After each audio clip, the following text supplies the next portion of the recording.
Thanks everyone for joining in. We're really excited to have Kevin Smith on here.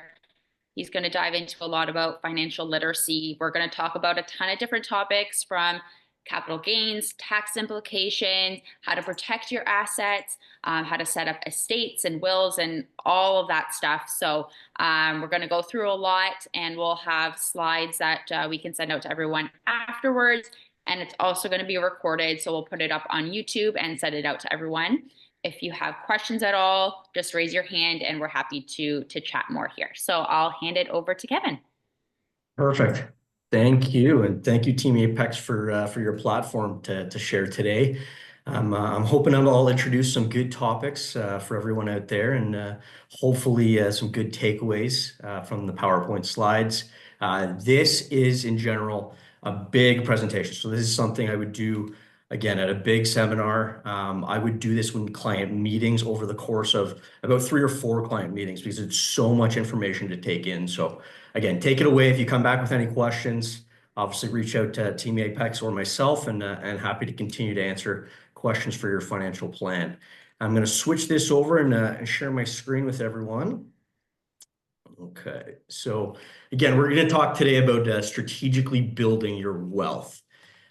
Quick disclaimer here. A big thing for me is compliance. So the information that you're going to see on these slides is no indication of your financial goals, your financial outcomes. And a lot of it is just examples for information purposes. No results are going to be based on the past and nothing moving forward as we don't know what the market is going to do. Topics today to review, going through some of the estate planning essentials, then dive into how to protect your assets, secure your legacy individually as a family and charitably as well.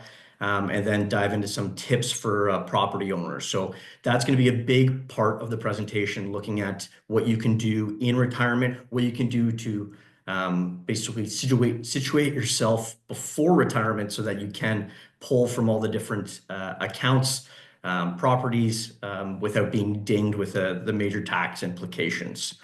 So to start off from the essential side, I think it's important that every person out there, every Canadian has a team of professionals, whether we're talking about having a lawyer in place, an accountant, myself being a financial planner, but I also encourage having a realtor team and a mortgage broker available to you. So these are major resources that you're going to see throughout your lifetime with major events, milestones, but also the hiccups that life's going to throw at you. So have somebody available to you. Don't just jump on the Google, jump on the LinkedIn and grab the first name you see. It's not usually the right fit for you. So again, reach out to these individuals, speak to them, have a meeting with them, find out who's the best fit for you and your family.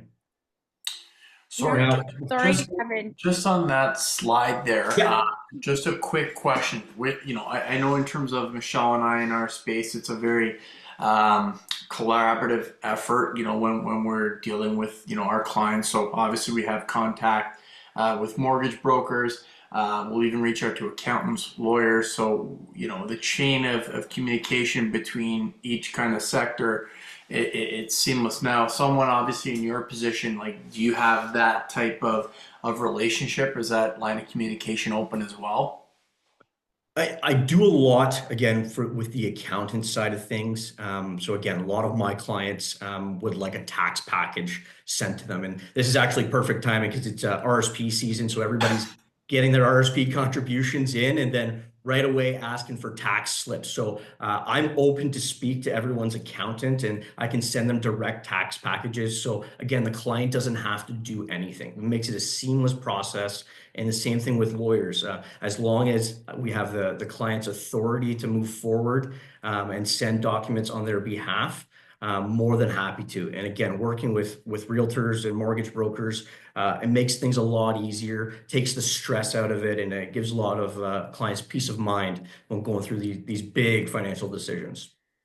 Yeah, I think I just got an email about the RESP. So yeah, you're right. Timing is of the essence. Get those in if you get the chance.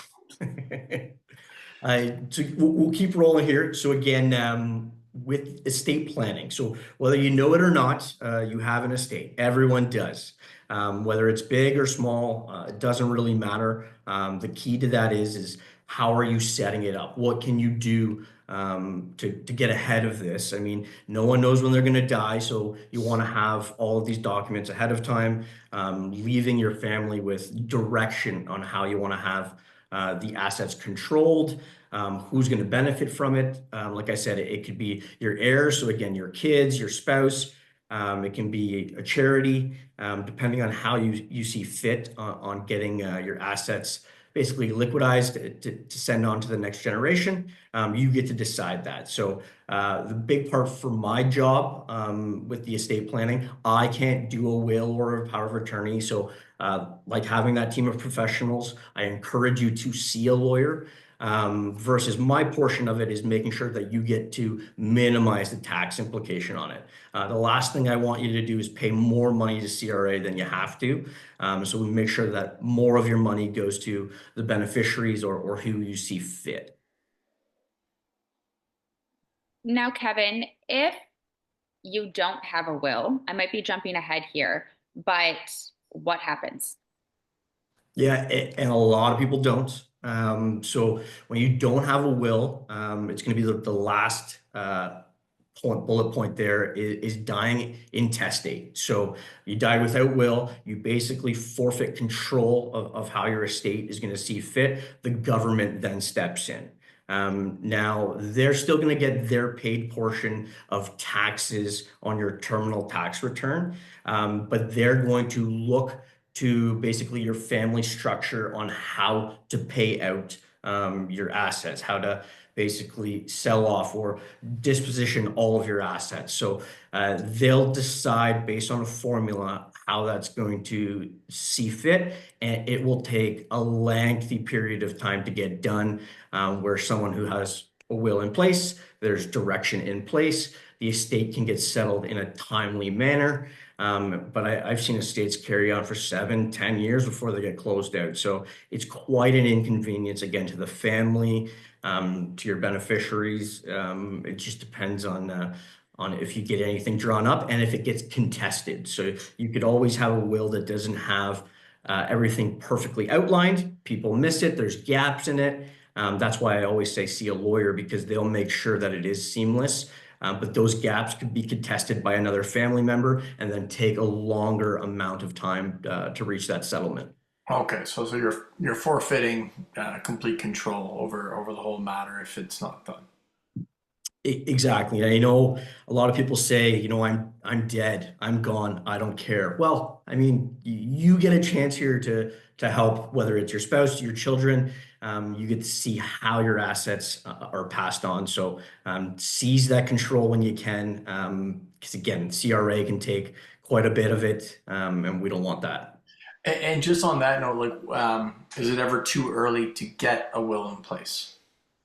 No, yeah, I'd say as soon as you have some type of assets, again, a home, financial accounts, it's a great time to jump in and get that in place. I will say, again, depending on the lawyer that you're working with, they do have these packages available. So you can get the will done, you can get the power of attorney done, and you can get your health directive done. So you can get all three together. Bundling is, this generation's packaging. So lock it in, get it bundled together. I will say, ask the important question to these lawyers if you can make adjustments. Because like you said, Jesse, if you're young and you put together a will, things are going to change. You're all of a sudden could have kids, you could have multiple properties, you could have bigger assets that you'd like to go back in there and edit that will, make those little tweaks, those adjustments. Maybe you have a favorite daughter, maybe a favorite son, and you want to tweak it so they get a little bit more. Hey, it happens, but you don't want to pay that extra amount every single time you add something to your financial structure. So yeah, ask the important question of, can I make adjustments to this will? How much is it going to cost me each time I do that? So yeah, we kind of touched on everything in there. So again, get a will. Again, the next important would be power of attorney. So that is in place to make decisions on behalf of you. The health directive, again, you're still alive, but maybe you're incapacitated, unable to make decisions. You have someone named to help you make that decision if it is a spouse. a child, again, an important person in your life to help you with those decisions. Now, this is a big portion here. It's a huge piece of my job, but again, it's evaluating people's estate and being able to offer protection to where their gaps might be in their plan. So what you see here is, again, a big hill to climb in you growing your estate value. So in your early years, you're working away, you're saving, you're setting aside money for a down payment on a home, you're starting to build your assets, and then you start to grow. You buy that home, that asset starts to grow, it starts to be worth more 10 years, 20 years down the road, and now your protection gap is starting to close. Your full net worth is growing to reach the point of you don't really need protection anymore. If you were to sell all your assets, you would have enough money to pass on to your spouse, to your kids, that there isn't really a big tax implication. But then all of a sudden your net worth grows, your debts start to get smaller, and your life starts to get, limited. And you start thinking about death at that point, and what is the impact upon me passing, and how much taxes am I going to pay after that? So then we call that the erosion gap for taxes and inflation. So throughout this illustration here, it's various times to buy life insurance for protection. Again, that first stage, you're usually buying what's called term life insurance. So term life insurance is kind of like car insurance. You're basically renting insurance, a huge amount of it at a cheap budgeted cost. So you can buy $1 million when you're 20, 30 years old for $20 a month. Meaning if you were to pass away, your spouse or your young children would get that death benefit tax-free for you paying those monthly installments. So that's why it's important to have large amounts of life insurance coverage early on, because your potential to earn money is huge when you're young. As you get older, obviously the potential gets smaller because you're not going to be working as long, but now your net worth is bigger. So that's where that tax implication comes in, that your assets are going to cause you a huge tax implication upon death. You will be able to roll over your assets, like, again, your principal residence to your spouse. And then you do have the principal exemption upon your death so that you could get your home free and clear to pass on those funds to your children. But there are going to be tax implications on other accounts. So that's kind of the major difference of it, is that's what life insurance is there for, to protect your assets, protect your potential of earning an income. Now, there's two different kinds of life insurance. So that term one that you mentioned, and then permanent. So as a younger individual, would I get permanent now? Would it be worth getting permanent now? Or kind of what's... So absolutely, term is what you want to use to cover, again, your major debt. So I know you guys get to see it, every day as you're helping people with buying their homes. People are now taking on huge pieces of debt. So again, you buy $1 million home, maybe you have $750,000 in a mortgage now. So again, you want to cover off that debt, that if you were to pass away, your spouse is able to pay off that mortgage completely upon your death, so that they don't have that mortgage payment every year for the next 20, 30 years. So it's a way to basically circumvent the process that you're leaving your beneficiaries without that major debt. And again, if you have kids in the picture, that debt or obligation is now bigger, because raising your kids then also accounts for your income and your potential to earn that income, like I mentioned. So maybe $1 million isn't enough. Maybe you need $2 million to set aside your income for 10, 20 years of $100,000 plus pay off the debt of that mortgage. So that's the reason for the term insurance. And again, you can buy that in increments of term 10 years, term 20 years, term 30 years. So it's one of those things you can kind of set it and forget it and know your family is covered for the next 20 or 30 years based off of that policy. And you're paying pennies on the dollar to get $1 million, $2 million worth of coverage. Now, the importance, the term insurance versus Permanent is that a young person may not think, I'm not going to die tomorrow. What do I need permanent life insurance for? Well, getting it early is the fact that you apply for it, you're healthy, you don't have to be rated, or the potential that you could be declined based on a life experiences, based on, having diabetes, cancer, heart attack, stroke. You could have been through some of these life events where now, if you apply for life insurance when you really want it, you could be declined and not get the potential of getting that coverage later in life. So I always encourage people to do it when it works in your budget. So obviously reach out to a professional to evaluate and assess where you are, but getting it early is a huge benefit because it's cheaper earlier in life, because insurance companies see that you have a long life to live. They're not going to charge you as much as a 75-year-old, knowing that their life expectancy isn't as long as a 20-year-old. Mm-hmm. So we've got all of our potential different assets here. Yes, there's other ones to consider, but I just wanted to give you more of a broad view of these different assets, the potential of naming beneficiaries and how they're taxed. So obviously, quick column there that I know everyone can read and see, but going through them just briefly. Principal residence, no, you cannot have a beneficiary named on it, but having a spouse, it will roll over on the first spouse's death. Mm-hmm. Probate, yes, there could be, but again, because you have the principal residence exemption, probably not, and that would again make it eligible for you to get all of the funds for that residence at home that you have. Secondary residence. So here we're talking about rental properties, cottages, vacation properties. No, again, you can't name a beneficiary to those properties. Probate, yes, obviously it could go to your estate, and then there'll be probate fees to pay on that.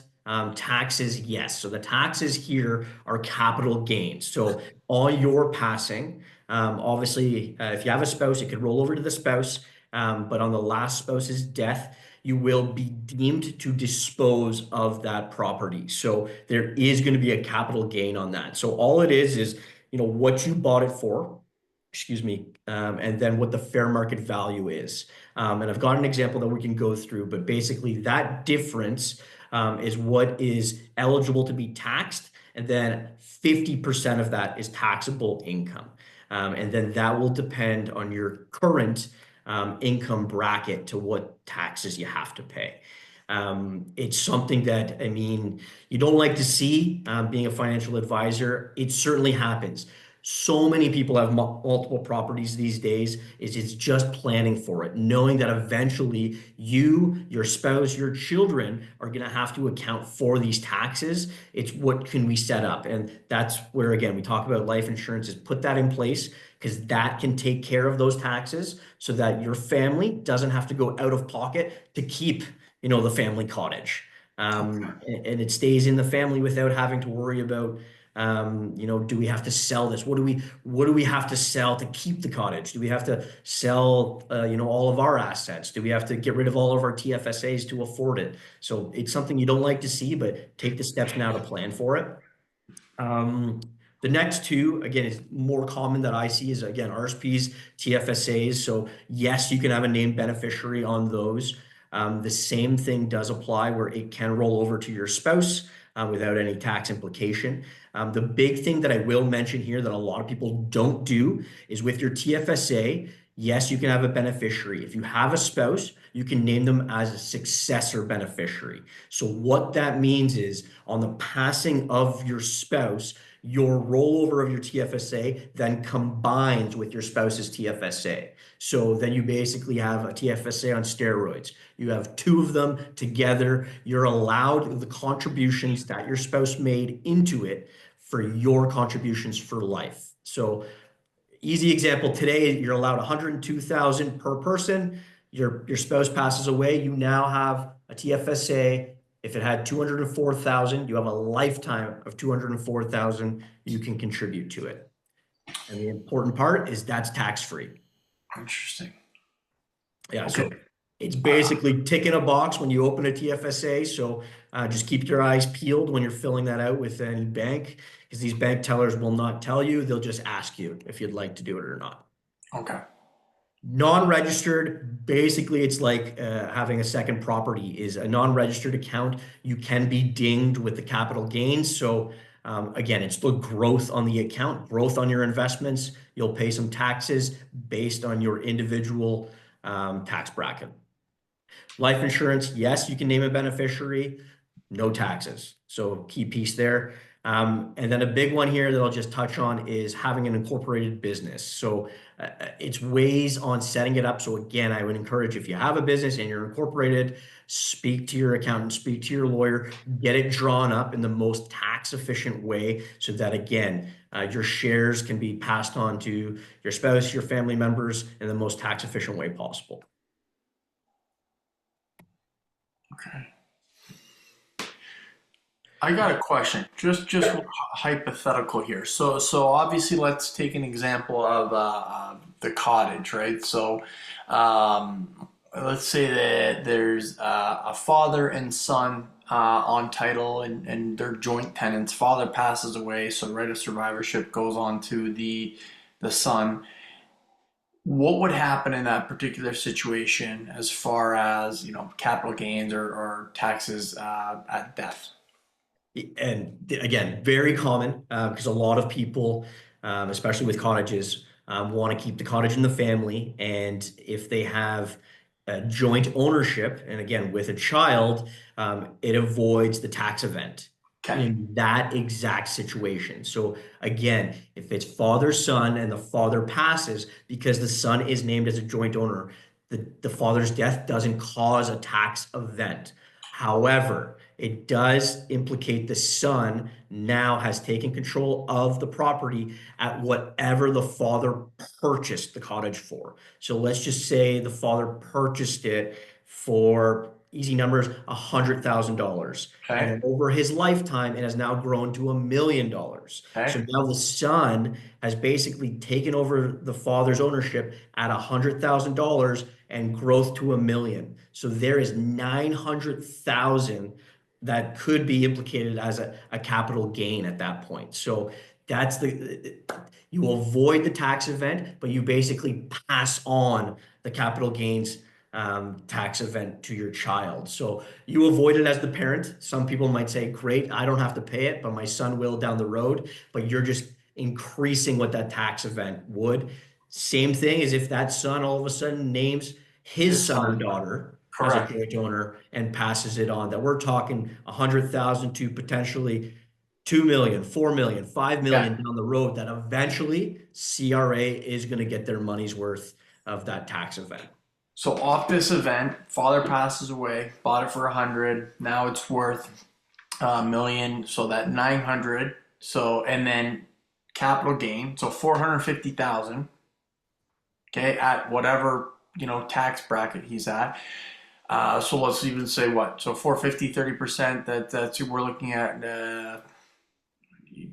what, 120 and change, let's say. When is that going to be, when do you have to pay that? So it'll be again on that son's passing. Okay. So this son, again, maybe he didn't know this, maybe his father drew it up this way. Let's just use joint ownership to pass it on to you. But the son is going to eventually have that tax event. He could, again, use insurance as setting aside that money, knowing he's eventually going to have that tax bill. So he pays, again, a little bit for insurance monthly, annually, however you set it up, that eventually on his passing, that life insurance will be set aside for his family to pay that tax bill, and they could still keep the cottage instead of coming up with, yeah, Okay. 200,000 to pay the tax bill that they might not have.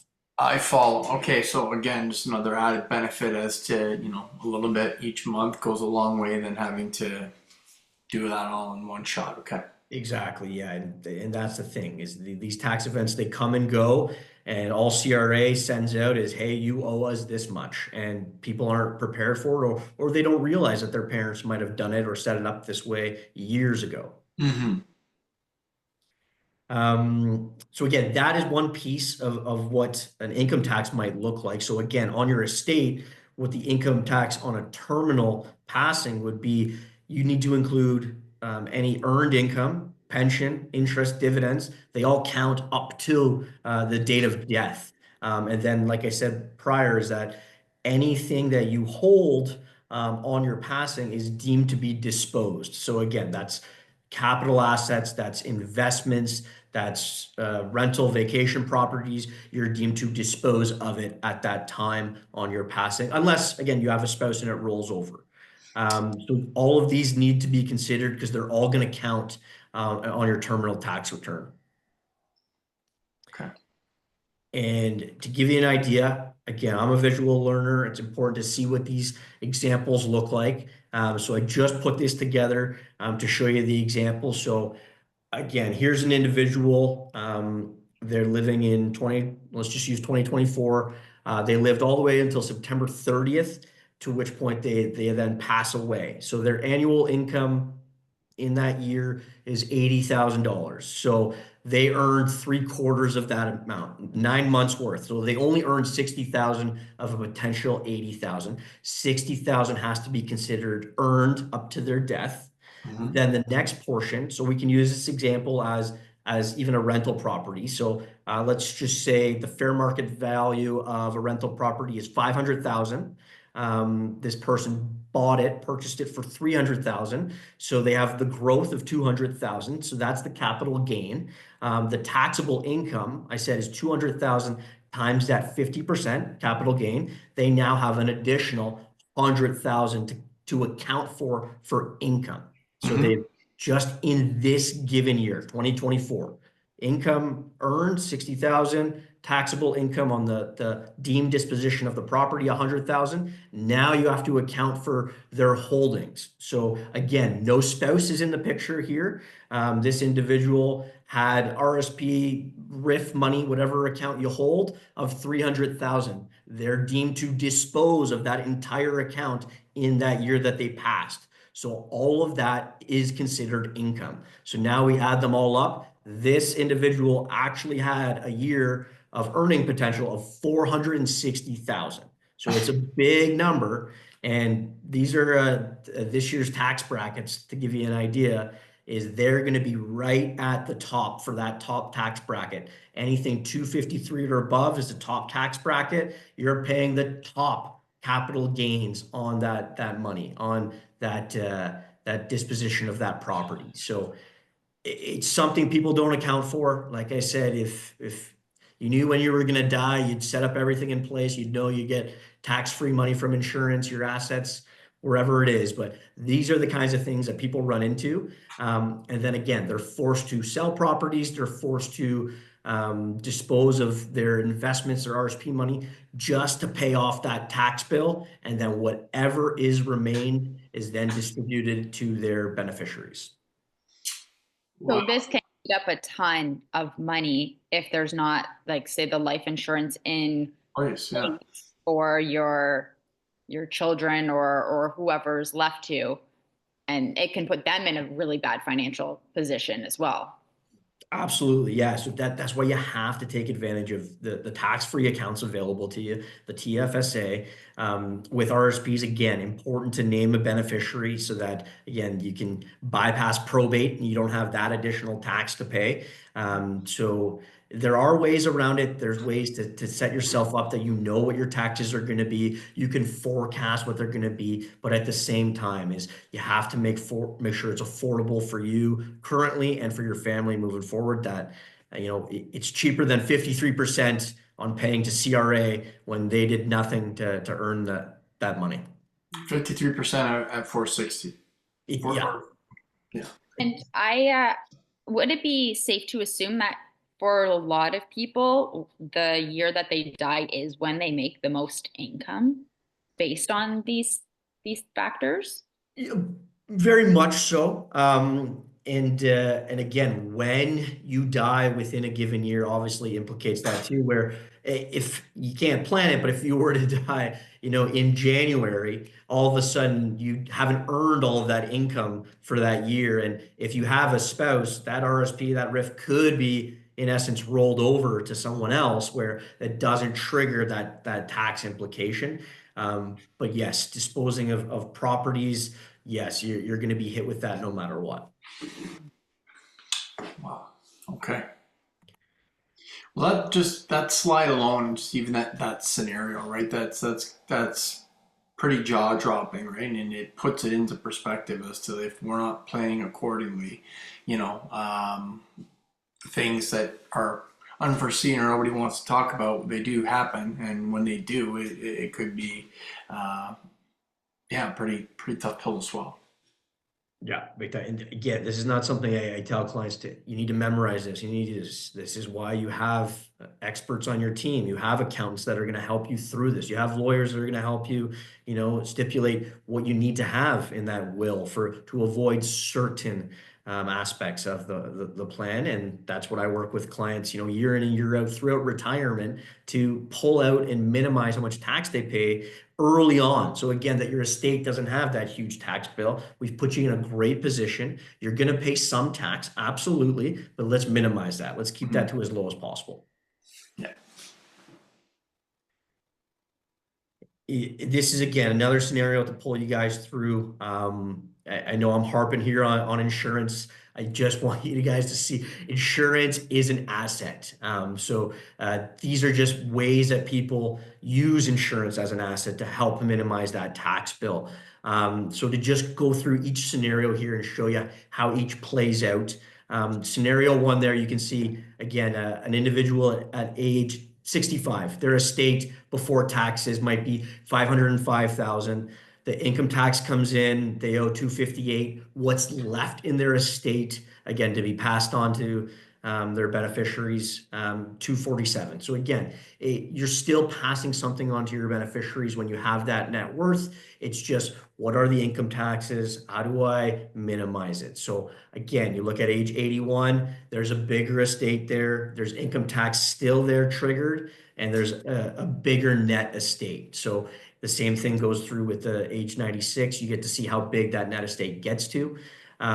Scenario two, we're implementing a certain product here. So we're calling this level permanent life insurance. So what level means, and what you can see there is the insurance proceeds are 700,000. So that's the death benefit on that life insurance policy. So it's level. It's the exact same no matter what age this person is. So they're probably paying that 15,000 a year to pay off this life insurance policy. And then what the actual result is that net estate is basically the same throughout the process there.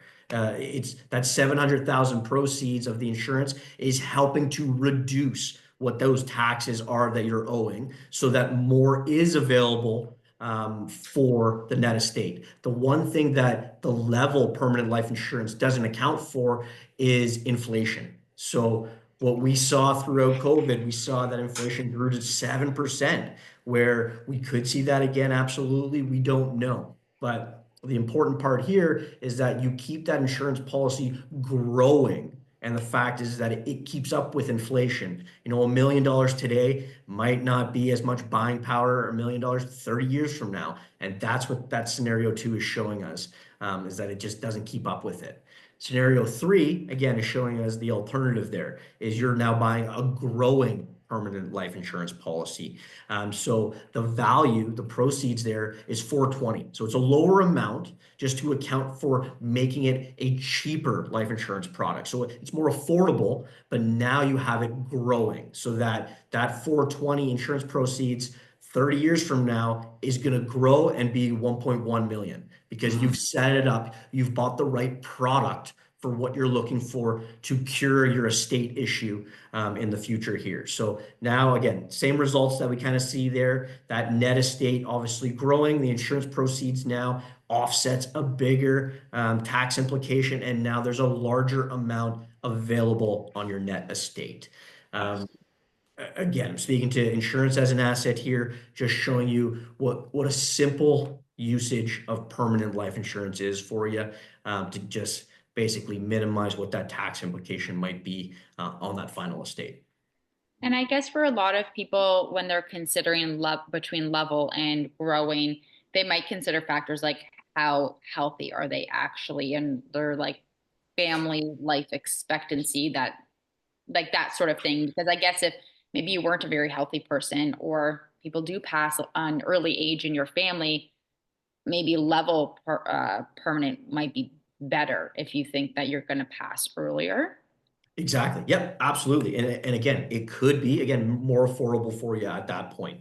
The important part there is that you get approved.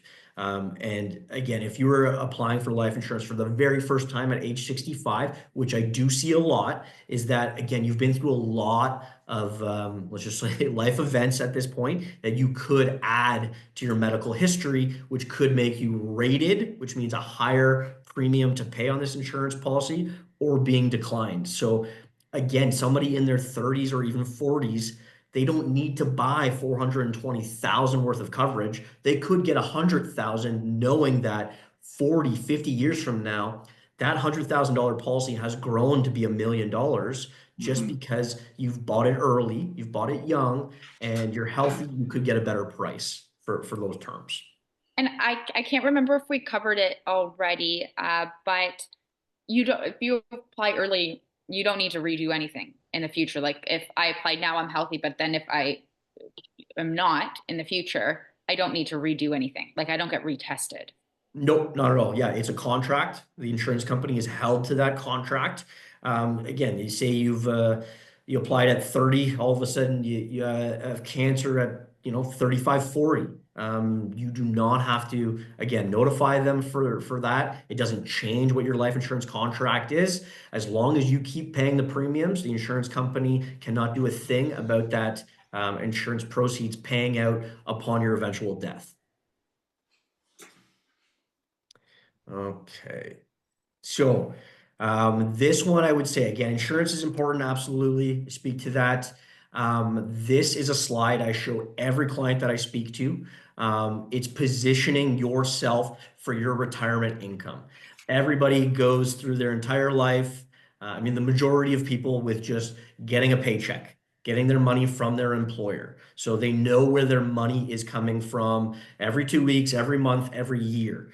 The important part for this is now you're in the driver's seat. So you, with your financial advisor, your accountant, you get to decide, what are your income streams throughout retirement. So everybody, or I should say everybody, most people are eligible for CPP, so the Canada Pension Plan. So you're paying into it usually off of every pay, which does help you be able to draw on that pension plan when you do retire. So for CPP, you can take it early at age 60. You would have a reduced amount compared to what you paid in. At age 65 is considered the normal retirement date. You could get full CPP amount at that age. So then obviously you can start drawing on it, and that would be your income again until you die. What you do have an option with at this point is with CPP, you can defer it. And by deferring it, you increase what your potential CPP payment would be. And you can do deferral for CPP right up until age 70. So if you don't need it or you have other sources of income, you could defer that and then get more at age 70 for life. So again, a lot of people need to look at this as an option. If you need the money, I would recommend absolutely take it because then it is your income for life. And then the government does set that up. So it is indexed just like every other Canadian. Old age security, again, similar because again, it is a government pension plan. It is solely based off residency.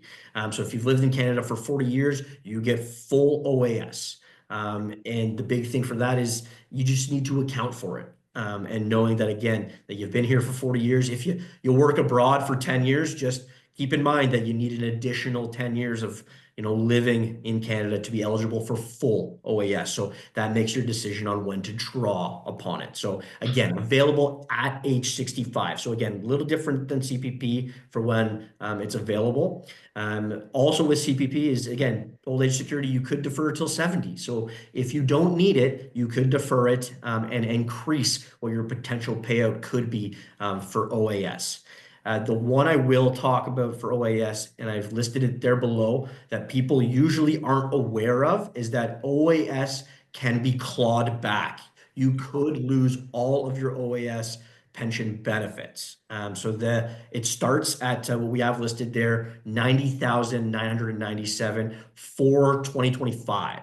That will increase each year, but from there, every dollar that you make above that amount, it's clawed back by 15% on each dollar. So again, getting to the max there at 148.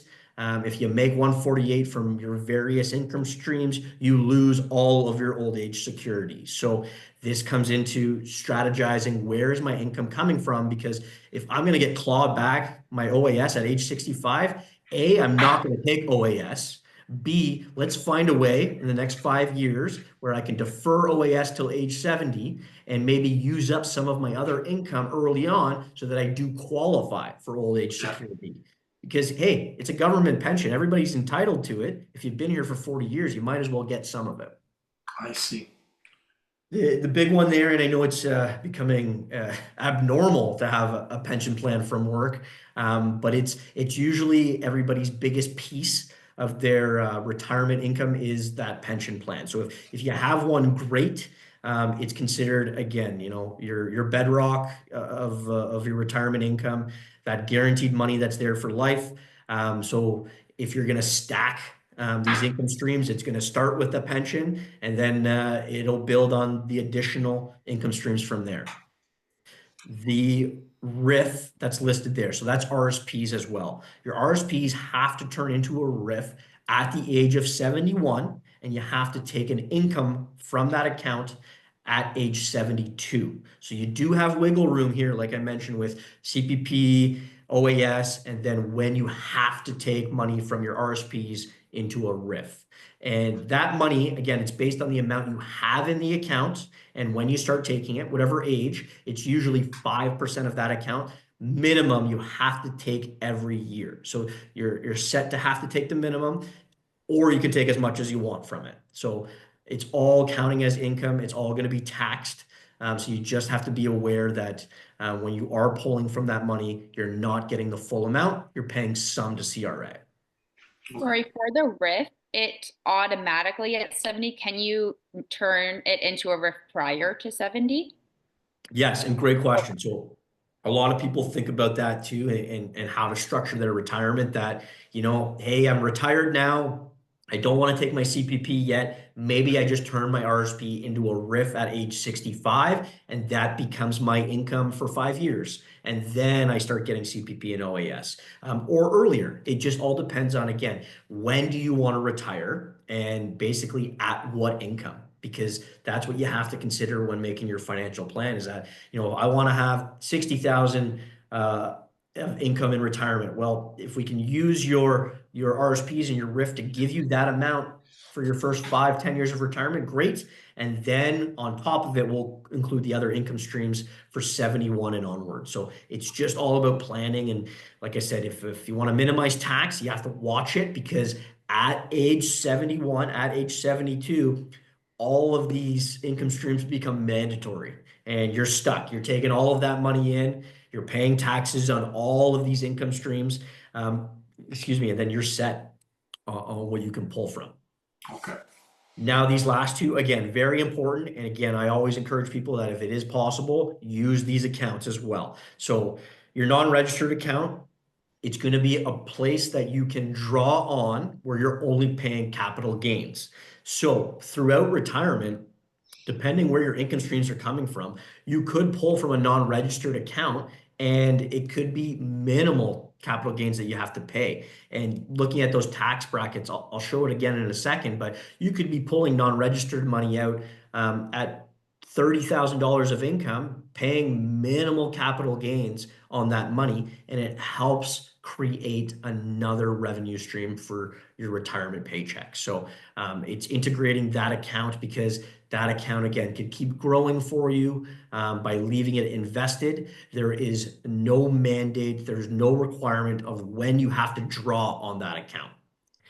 And then our final one here, again, rental property. So I get this question, I would say weekly, on having a rental property in retirement. So absolutely, it's a great source of income for you.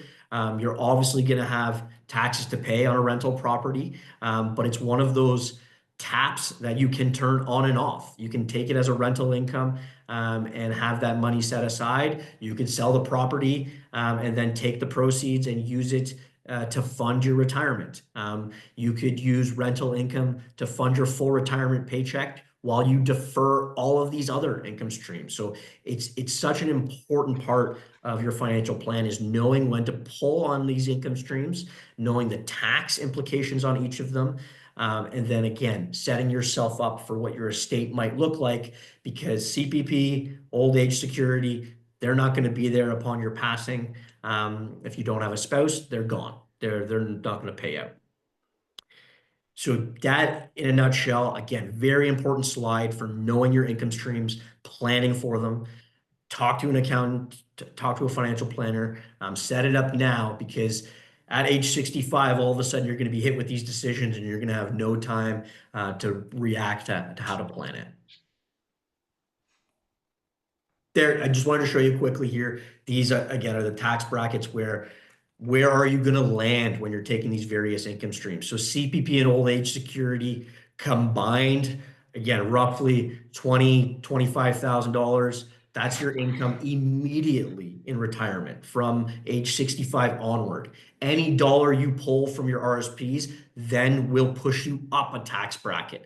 Any rental income will then push you up a tax bracket. The sale of a property, the sale of non-registered funds, it'll all put you up a tax bracket, and you will pay the corresponding capital gains. So in essence, that's what you're looking at.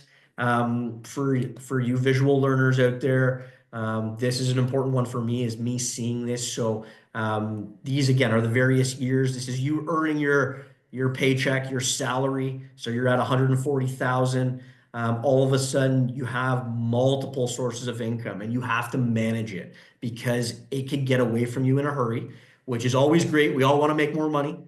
Being in these high brackets, though, is just account for the taxes that you have to pay for each account and how you draw on those investments. See, the thing about at this particular slide and your other one, it's and really good realtor kind of put this into perspective for us as well, because again, we're straight commission, we don't have salary. So when I look at this, it's like, in your early years, when you're in your accumulation of wealth, you're out there, you're earning money, and you're trying to invest and do all this stuff. Everything that you're talking about, this sets you up for when you're decumulation of wealth. So now you're not working as much and you're just asset heavy. These type of conversations, it's going to best position you so you're ready for them when it happens, because the income is going to change. You're going off of your what you have built up in your working days, and just trying to guard yourself. So this is a really good graphic for me, someone who's visual, where it does put things into perspective. And I think too, like oftentimes from the real estate perspective, a lot of people are always trying to, like, they sell off their properties based on how the market's performing. Like they're trying to time the market, and that's determining when they're selling their properties, their assets. But it's important, obviously, that they also consider these things that you've mentioned in the last couple of slides, that they might not want that injection of cash in certain years, or they might want to do it earlier before these like CPP and OAS and all that sort of stuff come in, because it's going to have a big implication on taxes, obviously. Big time. And again, it's a huge, and I'm sure you guys see it all the time in your conversations with sellers, is that this is not the right time. Is there any way we can hold off doing it? Where some people are just forced to sell in certain markets and again take what offers they have available to them. Which again, if you can position yourself that yeah, this is a great year to sell, we're going to go ahead and do it. Absolutely, set yourself up for that. And again, if you have multiple properties, just watch it. Don't sell two in the same year, or don't position yourself that you're forced to sell two in the same year, because then you get dinged twice with these capital gains.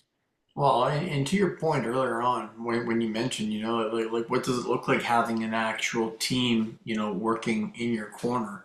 And if, everyone's kind of in collaboration and working in your best interest, because yes, you're right. Sometimes people are say, hey, the market's high, I'm gonna offload things, but then they're hit with almost everything. Well, great, you net 500K, but 250 is a capital gain, and now it's hitting on XYZ, and you're in that 53% tax bracket. Probably would have been better off, waiting at a different time to offload that asset where it wasn't going to hit you so hard. And you don't have those conversations unless you're working with, I think, like-minded individuals that are taking care of you.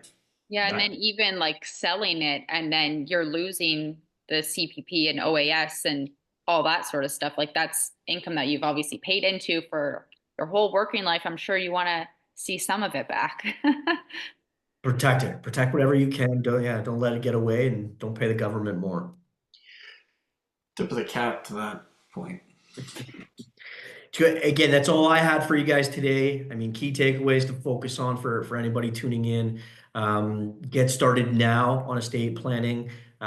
Yes, you don't plan your death, but you can put your stuff in place now to protect you and your family, protect your assets, find ways, look into it. Again, helpful resources with, again, talking to team members, talking to the experts on how you can get the right advice to set yourself up. And again, with the property owners, some big tips there. I'll be aware of your income streams, position yourself, just like we said, and take the right steps to avoid taxes, minimize your taxes. And big one there that I always tell people, just avoid the chance of the OAS clawback. You're entitled to it. Find a way to get it if you can. If you're making more money than that, again, great. It's a great position to be in. Well, that was awesome. I know for me, having to sit, and obviously take this in. This is quite a bit of information. So thanks, Kevin, for that. Obviously, for those that are tuned in here, if there's any additional questions that you might have, feel free to reach out to ourselves or Kevin directly, and we'd be more than happy to obviously find the answers for you guys. Because yeah, there's definitely a lot of insight within this slide deck. And I'm sure there's way more that you can even dive into, Kevin. So if people need to contact you or anything like that, we'll send out your contact information to everyone so that if they do have other questions or they want to dive into other aspects of investing, we'll definitely have your information available. Perfect. Again, like I said, it's worth having the conversation. I do not get paid on having a conversation. So please reach out, ask questions to me. I'm not going to charge you for asking a question. No bad questions. No bad questions here. Oh, that was awesome. Well, thanks again for joining us, Kevin. Hope everybody learned as much as I did because this was definitely insightful. Bingo.